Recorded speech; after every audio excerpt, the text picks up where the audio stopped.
Imagine a world where men stepped up and answered God's call to reach their full potential. Imagine a world where men put their faith and trust in God unwaveringly and without qualification. Imagine a world where men lived out God's purpose for them in everything they do. It's Not My Credit to Take explores the awe and wonder of how God shows up in the lives of strong, principled Christian men from all walks of life. Get ready to laugh, to cry, and to be transformed. I'm your host, Dr. Ed Slover, faithful husband, loving father, loyal friend, and unapologetically Christian. Welcome to the It's Not My Credit to Take podcast. Esteban, how goes it with you, sir? Oh, fantastic. I appreciate being on this podcast with you. Thank you. Thank you, You're Doctor. We were talking right before we came on about the different ink jobs that we have on our skin canvas here in the form of tattoos. I think you hit the nail right on the head. This is some form of midlife crisis, but at least we're not dumping our wives in exchange for Bugattis. No. I'll take my awesome wife. I'll take a Bugatti, and I'll take a sleeve tattoo. I'll take them all. Just take them all. My guest today is Esteban Lutz. I first met Esteban when I worked for a division of 24 Hour Fitness, and he was the regional vice president for lifestyle family fitness in Florida. Since then, he's held a number of executive level positions with other organizations in the commercial health and fitness industry. Esteban employs a service-based leadership approach to training and development by helping others understand the dynamics between you and your client. He holds multiple nationally accredited certifications and has trained professional athletes from the NFL, the NBA, the ATP, and for those of you who don't know what that is, that's the Association of Tennis Professionals, Major League Soccer, and the MMA. What I've always liked most about Esteban is his enthusiasm for life and outgoing personality. His charisma and love for life are palpable. He's been married to his wife, Brittany, for 3 years, and Esteban, any little Lutzes on the way? So as of this recording, I'm turning 49 next month, and my wife's just a few years younger than I am. So it's like, okay, do I want to be grandpa dad? Like, do I want to take my kids to elementary school and be like, oh, it's grandfather's day? And I'm like, because I'm in the health and longevity industry, and I'm committed to being 147 years old. I'm like, yes. So she and I are in the game for it. Absolutely. We get to grow our family. Good for you. That's awesome. Yeah, I don't know if I like the aspirational nature of living to 147. I just don't think I want to do that. I've always like underestimated, I think, by figuring I'd live to 88. And then just die peacefully in my sleep and let people celebrate. The thing, if you had the energy and enthusiasm that you have today at 100, would you want an extra day? Yeah, probably. That's probably a good way to look at it. Yeah, because a lot of times people visualize they're in a decrepit state. I'm like, no, it doesn't have to be that way. So I am committed to where I'm not in a decrepit state, and yes, at 147. There you go. Joseph's father lived to be 147, so that's where that number stuck out to me. And I'm like, was he a health professional? No, he had my sons. Tried to kill one of his kids, and he lived to 147. If he did it, I can do it too. That's right. Well, and it looks like your hairline will cooperate. Mine, on the other hand, is I blame wind resistance for it. I affectionately refer to it as the creeper because it just keeps going and going back every year. Convertibles, see? That's right. Oh, I need to get one, so then I'd have a built-in excuse. There you go. Tattoos, convertible Bugatti, you're good to go. Good to go. I'm gonna hold on to my wife, rather than trade her in for a different model. She's an absolute angel that God just dropped into my world, and I have exactly no idea what I did to deserve her. I'm on that boat with you. I won the lotto tickets of lotto tickets to be with my wife, without a doubt. Yeah, I've mentioned on Facebook a number of times how you've definitely married up. If you're listening to podcast only, go ahead, Google me or Facebook or Instagram, and you realize that he's not lying. I'm not lying. I'm not lying. So, Esteban, tell us about your background and how you ended up winning the lotto ticket of lotto tickets. Oh man, I haven't figured that one out yet. So I'm, as they say, I'm a blessed man. And what would you say? It's not my credit to take. That's right. So that's right. Mic drop. We're done. Thank you. I receive it, and we live a full life. That's right. So where'd you start out? Were like born and raised? Were you raised in a Christian home? How did you come to know Christ, and how has relationship with Jesus influenced and impacted your life to this? It was a rocky road. So growing up, I went to Catholic church on I'd say regular basis, the weekly basis, and I would say I felt it was out of obligation versus desire. And looking back to my youth, I can't remember feeling connected. I can't remember feeling I have a relationship with the Holy Spirit. I've got a relationship with Christ and with God. Not until as an adult, to be quite honest. So yes, I'd go to church and I would memorize a couple of things that the priest would say. Definitely no relationship. And I would say I knew that there was a higher level of connection that I just hadn't tapped into. And it wasn't until in my late 20s that I found a church that the pastor was able to relay a message in a way that connected with me to where I'm like, oh, I understand the scripture. Got it. This is my connection. This is my relationship.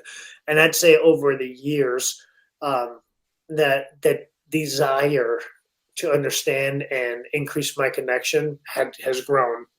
And to the point where I accept now that like, I don't know what I don't know. And I'm just a child in understanding what this relationship really is all about.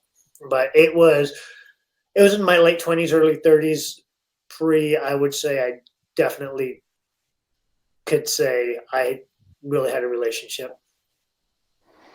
Got it. So now when you talk about God or talk about Christ, what do you talk about?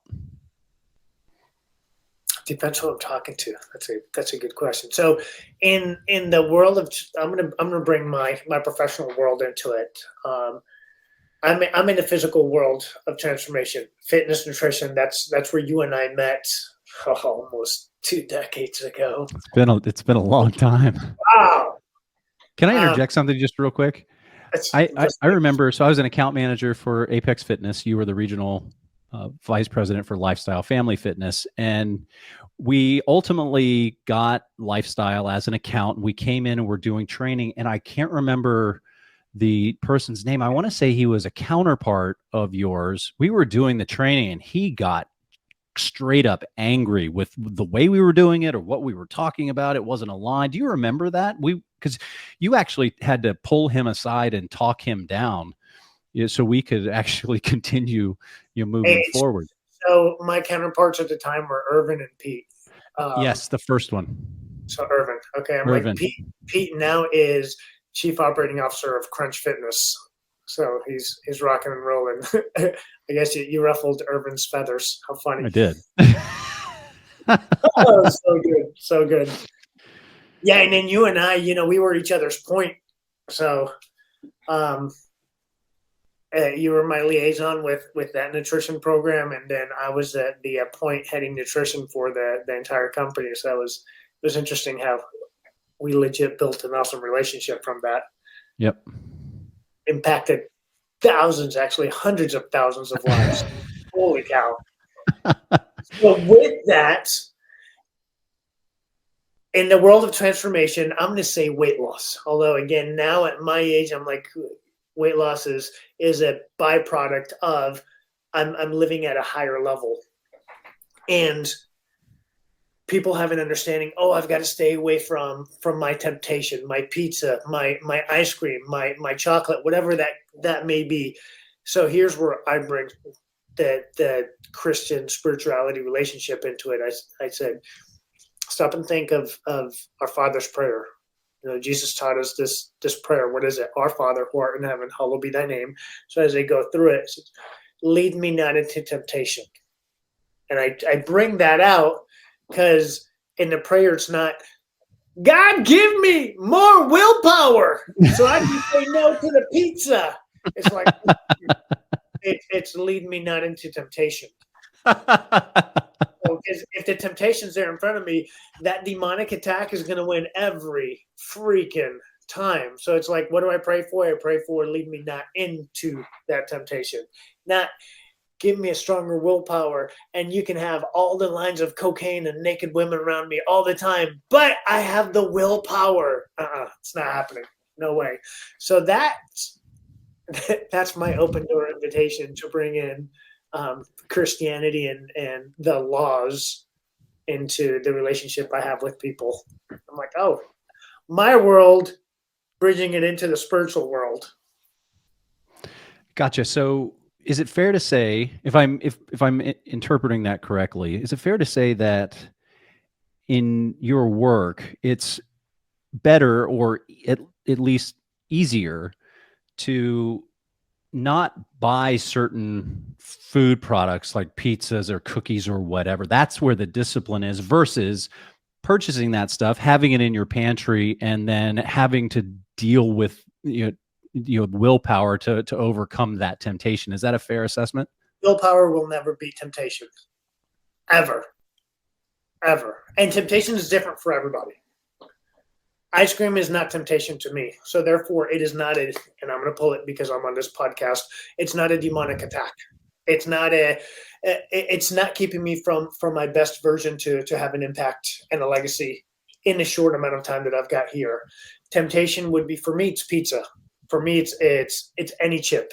I don't care what label you want to put on it. If it's a bag of chips and however many servings, the servings are done when the crumbs are all over my face at the end of the bag.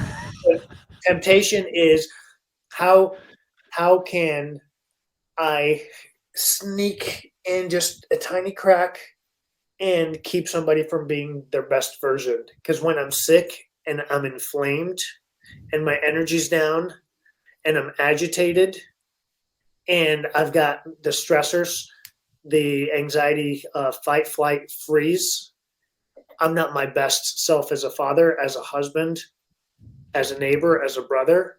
So 100% back to your question, keep the temptation out. Whatever that temptation is, I'm not, and it's not in my world, it's not no, Esteban, never have the pizza. Is do the pizza out of choice versus out of breakdown, because that's when that demonic attack is happening. It's keeping me from being emotionally, spiritually, physically sharp to where I'm truly being the best version of myself.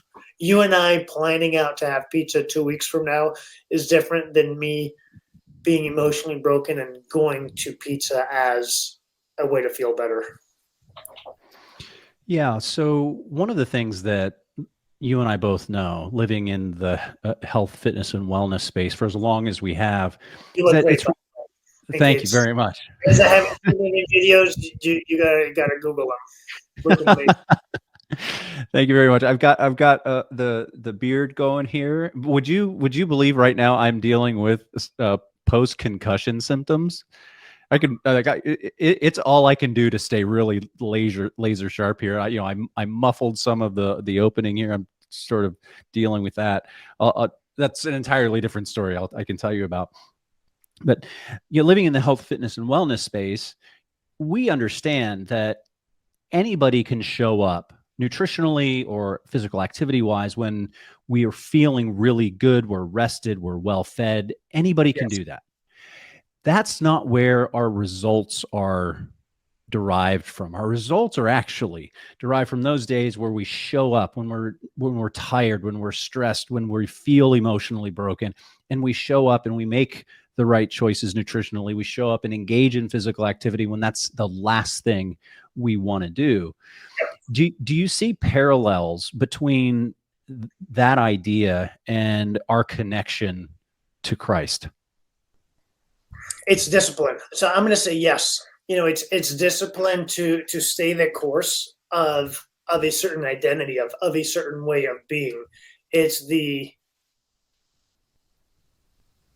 I choose to be a good father. And then whatever that means to you as a good father, does that mean tucking your children in at night and giving them a good night kiss and doing a prayer or reading a book?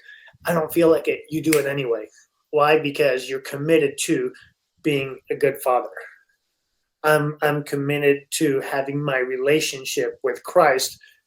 So that means you do whatever it is that you do, whether it's showing up to church, whether it's reading certain passages in the Bible, whether it's praying and giving thanks to my food before I eat it, whatever that is, that's going back to the discipline. And I think when we start out, especially as children, we start out doing things that it's repetition of the discipline of I'm doing it no matter what.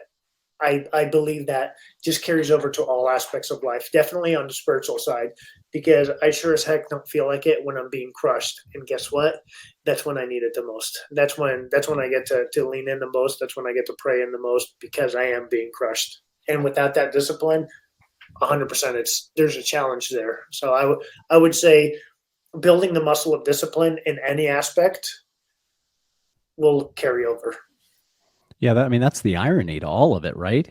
It's in the fitness context, it's whenever we end up not showing up because we're exhausted or whatever, it really does in many ways creates a negative feedback loop, or the potential for a negative feedback loop over time, where it's just like, okay, so I'm not going to do that today. I'll get to it tomorrow, because we feel guilt or shame in the moment of not getting to it today.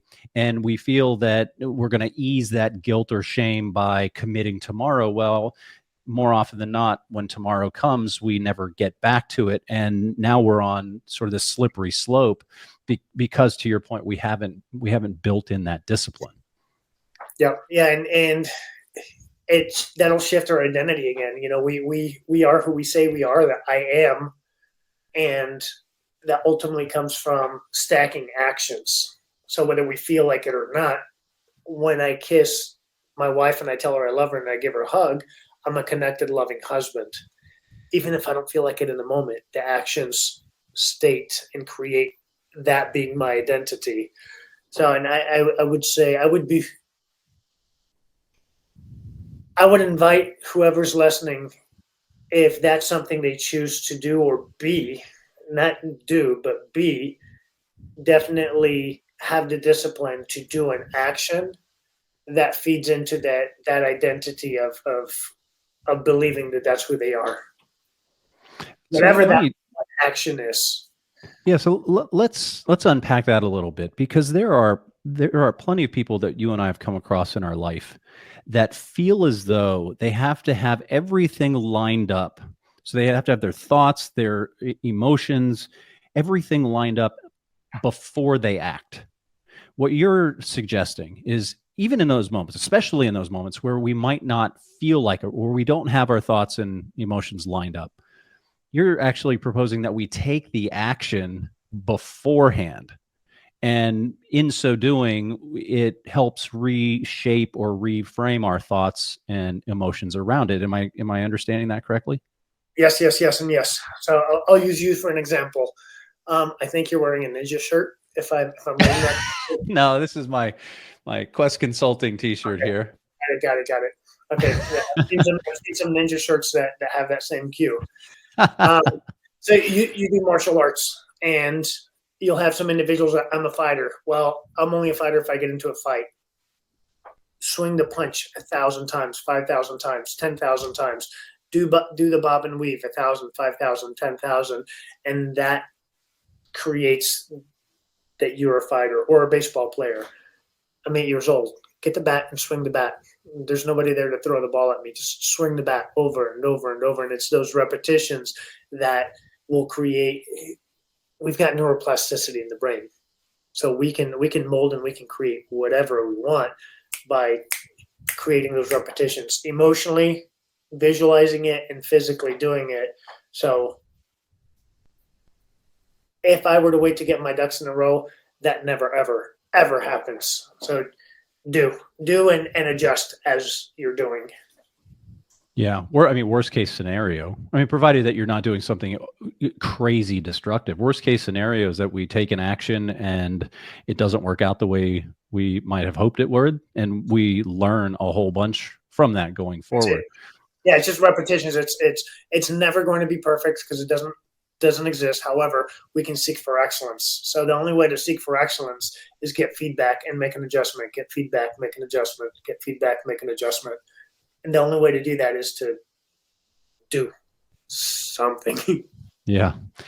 So how has your relationship with God changed your approach to your marriage with Brittany? Because like you and I, we had marriage that didn't work. And one of the things that I've learned over the course of my life is relationships aren't 50-50. They're 100-0 both ways.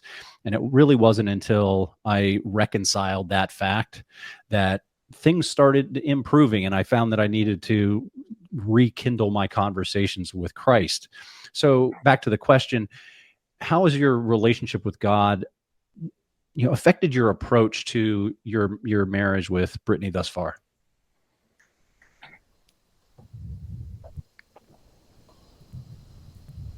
I'm thinking on that one. I could say that there's value there, and I'm not sure if I can connect the dots. Maybe I will by answering this question. But I come at it from a servant's mindset, which, that's my interpretation of Jesus coming in and coaching and teaching the disciples of having that servant's attitude, knowing and understanding that I'm a sinner. We're all sinners. I'm imperfect. We're all imperfect. And that together she and I are stronger for a higher purpose. What is the legacy that we can create currently while we're living, and what can we do to leave this space better after we leave? How can we be used as tools? So how can I be used as a tool, as a husband towards her, to impact and increase her quality of life and the way that she can impact others? So how that connects with my relationship with Christ and God, I don't know, outside of the influence of being the best version of myself. That's actually what I was internalizing as you were describing that. It's this idea that we can't be better for anyone else until we're first better for ourselves, and having a relationship with Christ makes us a better version of ourselves. And I'd like to get your take on this idea too, that in marriage, at least from what I can gather, in a successful marriage, you have your spouse, and you have the union. And each one of those things are their own living, breathing entity. Yes. Right. And what's interesting about whether it's distraction or obligation or whatever, take career, where one or both of you have an extraordinarily thriving career. It might involve travel, and we're not even bringing kids into the equation yet. And then all of a sudden we pay a disproportionate amount of time to something like career. And by virtue of doing that, we spend less time and attention on the union. Does that idea make sense or even resonate with you and where you're at? It's what's ringing a bell is disproportion. Because using the term disproportion is not a fixed amount of time, but it is the quality of whatever that time is.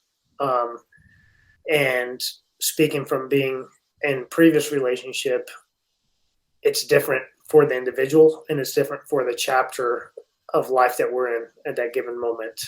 So it's truly identifying, how do I get to show up as a great husband? What does that look like? What does it mean? And many times it's, am I the provider? Am I showing up as a provider? And that's more than finances. That's a provider of comfort, of safety, of love, of hearing, of understanding.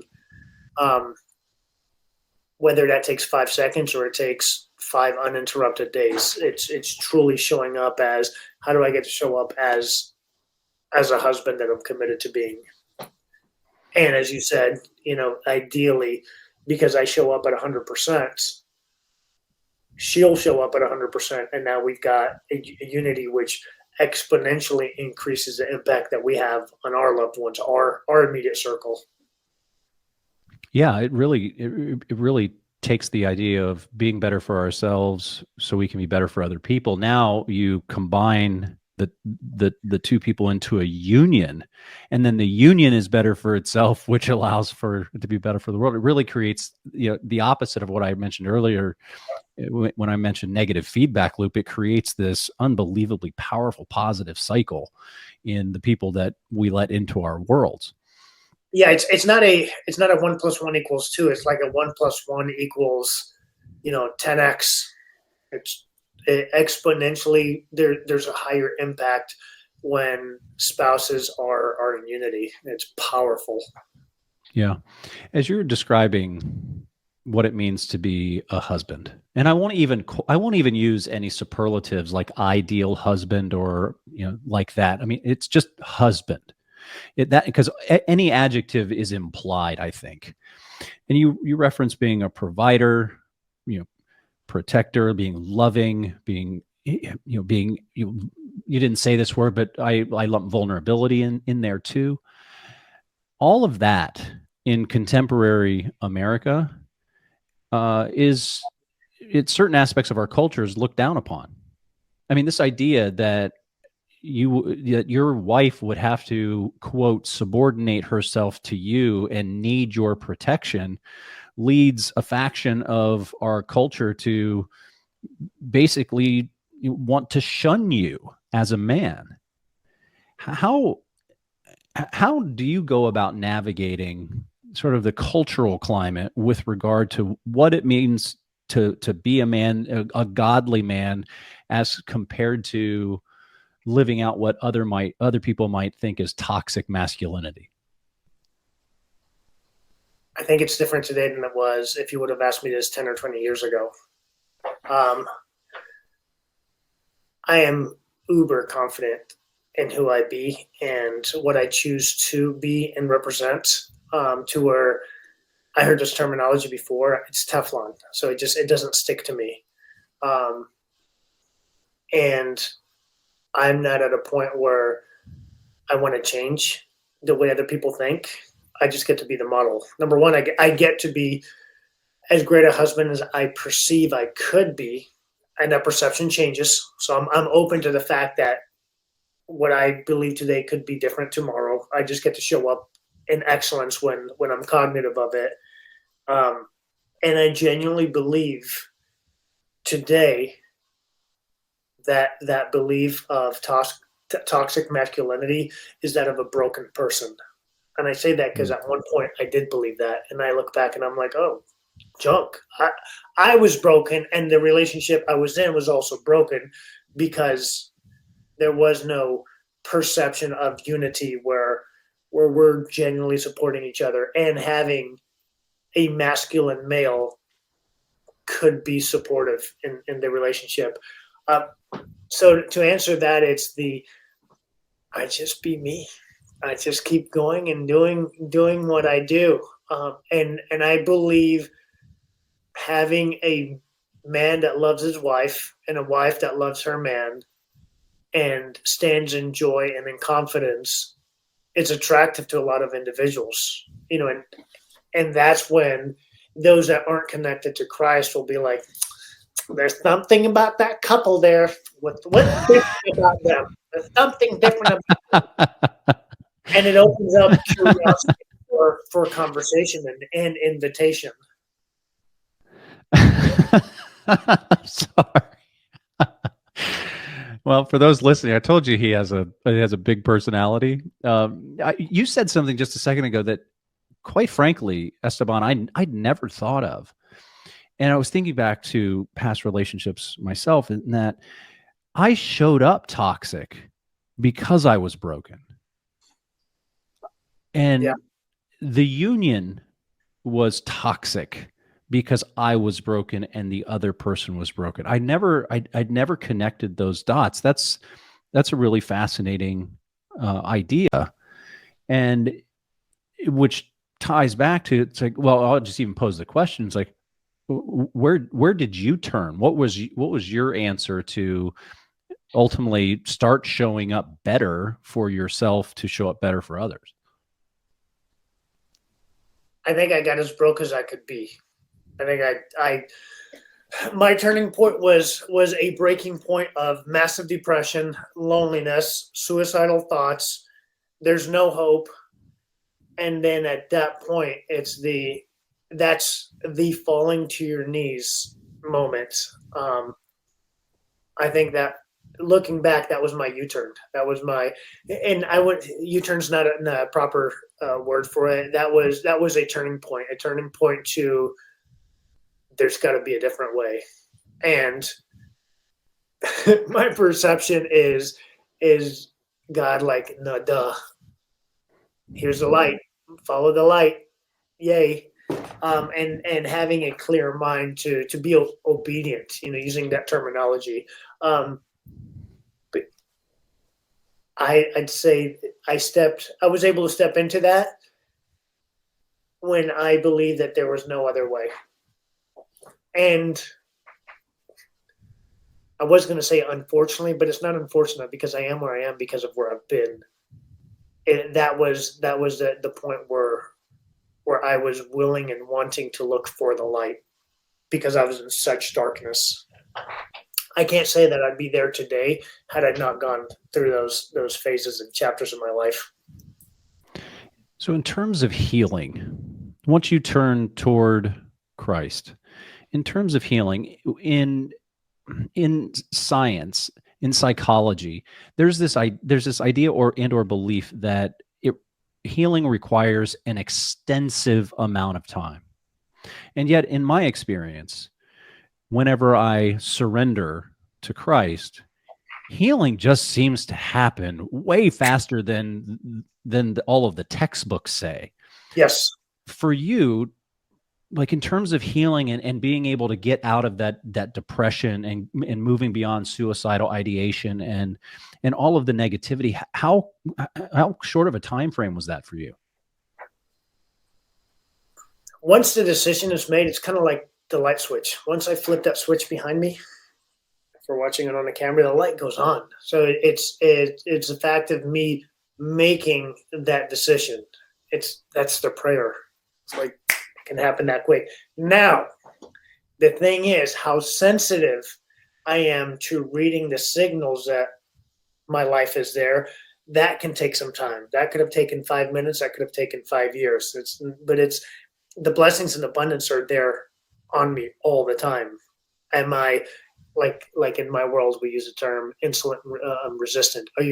Is your body resistant to having the signals of the hormone? Was I resistant to the blessings and the healing? Because it happens that quick. How long does it take me from being in pain to making the decision to receive blessings and abundance and the gifts? That's different for everybody. But once that decision is made, once you flip that light switch, there's light instantly. Because it's a podcast, I gotta give a little sound effect. That's a sound for instant. Well, oh, that's great. Last semester, so switching gears just a little bit. Last semester, I had a number of male students come up to me and ask me, what does it mean to be a man? And the first time I got the question, I was taken aback. I just simply wasn't expecting the question. And each one after that, I viewed it as a blessing, if for no other reason that they entrusted me with providing some measure of clarity for them in their response. If you were asked that question, what does it mean to be a man? I know you described what it means to be a husband, but what does it mean to be a man more generally, according to Esteban? in the age of 2023, I would say, okay, biologically, so I'd go biologically, yes, you have to have certain organs to be a man. And what comes to mind is that masculinity, not the toxic. It's the protector, provider, mentor, guide, completion.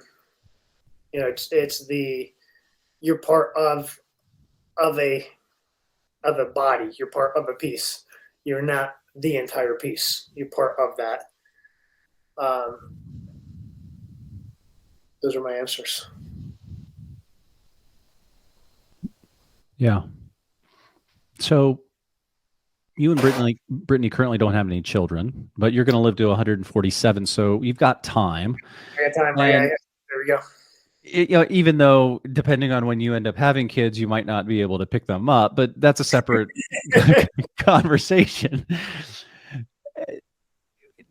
Imagine you end up having several boys. How would you help them once they get like school age, assuming that culture continues to move at the pace it's moving? How would you help them navigate the acceptance of it seemingly being okay to be listless and aimless as a man, particularly a young man, having them cower in the face of culture because they just don't want to be canceled, and dealing with the pressures of all that? How would you help them navigate through that? I believe that when we're connected to something, that we understand our purpose within a culture. And that's where I've seen kids that are typically in a group. And we tend to go to groups if we're not part of a group. And it could be the anti-everything group, and it's still a freaking group. But sports, music, some sort of a club, then you have an understanding of how do I interact with other humans? What is the hierarchy of when do I speak up? When am I quiet? When do I serve? When do I ask for support? So is it with my kids, and I've got a 15-year-old son, is let's get involved in a group. So you understand you're part of the body. You understand where you are as a servant, where you can be part of the collective group so that everybody has a better experience in the short life that we've got here, even 147 years of short life. That's right. But it would be supporting the kids on who do you be to contribute to make today better for the people around you. Knowing that, so your 15-year-old son was from a previous marriage. Correct. And that's an extraordinarily impressionable age. It's the age that young men really start gravitating towards their dad or a strong male figure. I know, my father passed away when I was 13, and I didn't have that strong man, throughout those formative years. So really kind of had to figure that out. But what I did recognize is that I was extraordinarily impressionable and cared very, very much for what other people thought, sought external validation. And now we live in a technological space where people are addicted to the dopamine hits that they get from likes or follows on social media. Like, the world's gotten pretty complicated in terms of navigating, through, this marsh on that. And it seems that, providing some sort of coaching or mentorship to teenage boys, young men, by saying, hey, just don't pay attention to it, doesn't seem to work all that well. What's the alternative message that you might suggest? So you said dopamine and complicated. If we understand that that's how this physical body works, we can put that into play, into context. It's okay, if he's on the phone and he gets the dopamine hits from the likes and subscribes and whatever else, how do I get to do that as a father? How do I get to put my hand on his shoulder and say, hey, buddy, I'm proud of you. Hey, tell me about your day. what did you learn today? What could you teach me today? And how could I boost his serotonin and dopamine with human interaction so that there's a higher addiction there, which as humans, we love that, versus this tool that I have on the side. Because that is real. I mean, it's super addictive because it's designed in a way that hormonally increases the oxytocin and dopamine. So how do I get to do that as a father? And I believe if we recognize it comes back to the temptation, leading me not into temptation. So, okay, how do I use the tools to where he's not led into that temptation? I give him what he wants. And I don't mean that in a negative way. What it means is connection and joy and purpose. Oh, I got to write that down. That's so good. Well, fortunately, this is being recorded. Like, man, this was a good podcast. You could take some notes after the fact. Just earlier this morning, I had a student. I'm going to interrupt here. This is what people please do. say. That wasn't me. That was the Holy Spirit channeling through me. I'm like, because I would have normally not said something like that. That was good. That was very good. That was very good. Right there. I'll have to send you the show notes. It's interesting you say that. That I had a student after class just today ask me, what are the top 3 things that you've learned most about life? And the first was putting God first. And that's just that's a relatively recent phenomenon for me, just in the last couple of years. You know, my ego was too big. It didn't allow for enough space for Jesus. And so that was one. The other, it gets into parenting and all of the dynamics related to that. And, the third one was, was really my relationship with my wife. And it's interesting because it occurred to me in the moment that I said out loud that each of those 3 things involve relationships. Isn't it funny? We weren't talking about money. We weren't talking about status, material acquisition. We weren't talking about all of those things that society says, oh, you need these things to be successful. It's like, no, it all comes back to relationships. And that's what you were describing with, giving your son what he wants and needs, just in a different form. Did I pick that up correctly? Definitely. Yes. Yeah. It's one of my coaches uses the terminology, connection is currency. So, I like that. If we're looking at tools, toys, finances, it's typically to have favor over people, which means connection. So when you've got that connection, that is the currency. Shit, there was another one right there. Write it down. So before we wrap, if you were speaking with a non-believer and you were trying to get them curious about learning more about Jesus, what would your approach to that be? And the reason I ask this question is, very often as Christians, and I'm sure you've come across these folks too, is that whenever someone expresses interest in learning more, we basically beat them over the head with fire and brimstone, and it's extraordinarily off-putting to them, versus maybe fielding the question and extending grace in our answer, hoping that we do a good enough job where they stay curious. What would your approach be? It's identifying who they are, where they're at, and what they're curious about. So it's not a black and white answer. It really isn't. With my approach, it's genuinely identifying what's in the gap for them, and what could I say in a way that isn't going to freak them out. Because an answer for me today is not an answer for me 20 years ago or 30 years ago. So that's legit, just being sensitive to that person, and then inviting them to understanding spiritual law. It's, as a parent, you wish the best for your children, and that's what God has in store for us.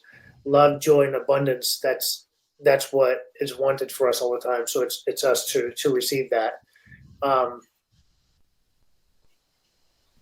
being a model is another thing I think of.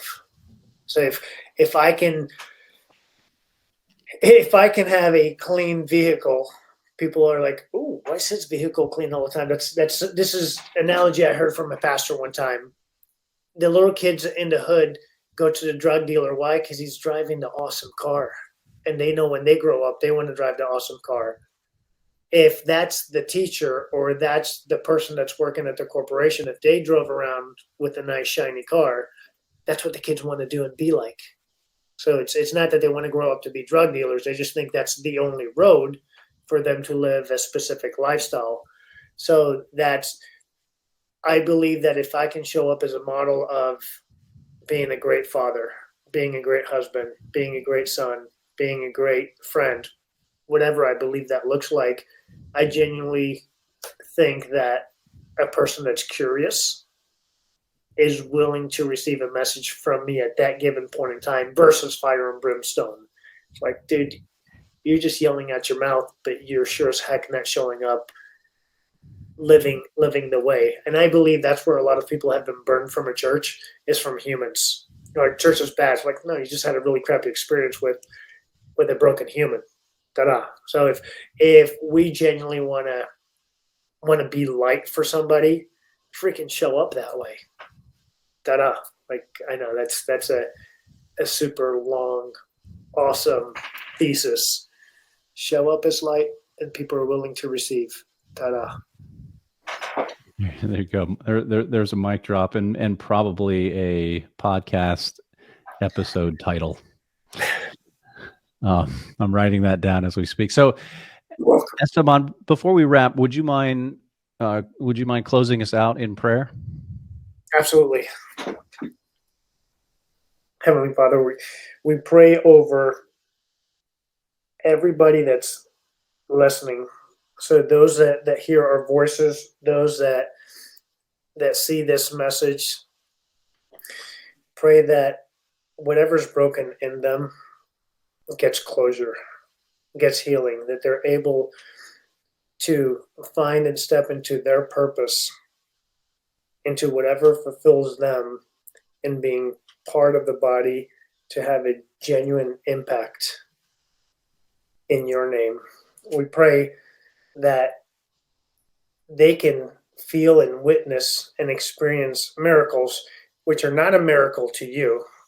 It's just your law, your way of being, but it's received and perceived as a miracle. So we can evangelistically step forward and spread this message. In your name we pray. Amen. Esteban, this was a blast. Thank you so much for taking time and contributing your wisdom and insights. We'll make sure to get you a transcript so you can continue to evangelize. What did I say? Well, you're just going to have to wait until the podcast gets released. I'm excited. All right, brother. Well, thank you. I appreciate, it's an honor and a blessing to be part of this. So I genuinely thank you for that. You're welcome. God bless. And to see your beautiful face. All right. Take it easy, my friend. You can contact the show at itsnotmycredittotake.com. We'd love to hear from you. God bless.